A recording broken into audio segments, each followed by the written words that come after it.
guys, welcome back to my channel. My name is Shamsia. If this is the first time you're coming across my channel, I share content about lifestyle, skincare, and my journey as a mom of two living in Spain. In today's video, I'm going to be sharing how I got my visa to Spain. So if this is something you are interested in, then continue watching. The first process for me was attestation and legalization. For the attestation, I took my birth certificate and then our marriage certificate to Ghana High Court to do the attestation. It took me a week, and then because I paid for the express, which was around 150 cedis at that time. After the attestation, I took those documents to Foreign Affairs, Ghana Foreign Affairs, to legalize them. That process also took me 1 week because I paid for express. Trust me to pay for express if I have to. So I paid for express. So I paid 150 cedis, but standard is much cheaper than this, right? But it's going to take time. So after doing that, I took those documents to Spanish embassy to legalize them there. So at the Spanish embassy, it took me 5 working days. So I took it on Monday and then I went for it on Friday. I paid about 90 cedis at that time for the legalization, right? So on the day I picked up those documents, I went to book for my submission, my date for submission, right? And then I was told there was no date at the point. So they took my number that I would be called when there is space for me to come.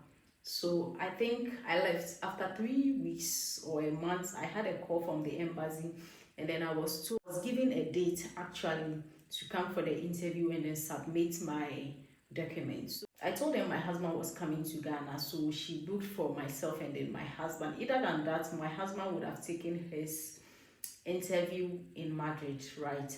The day of the interview came and then we went for the interview. We went 10 by 10. I went in, they asked me my questions, some questions. If you want a video on some of the questions that I was personally asked, let me know in the comment section and then I'll frame that for you as well. So I answered my questions and then my husband went in and then he was asked the same questions and then he answered them.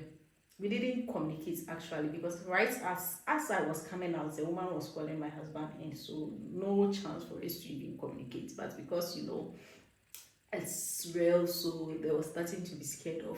After the interview, we went home, and then after 3 weeks, I was called again that we passed the interview, so I should come to the embassy for our family book and then marriage certificates, Spanish marriage certificate. So I went to the embassy for those documents, and then I was told I could apply for my visa with those documents.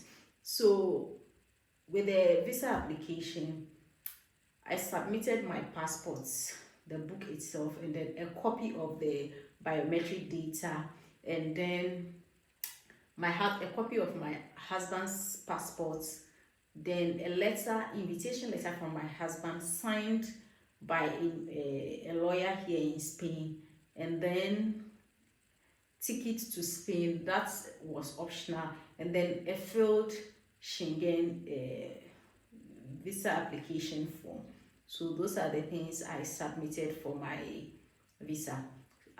So on the day of submission, I actually did my biometric that very day, right? My finger print, whatever. I did those things that very day. And then after 4 days or 5 days, I was called that my visa was ready for collection. So I went for it. And that's basically all. Please subscribe and join the family. Thanks so much for watching. See you in my next one. Bye-bye.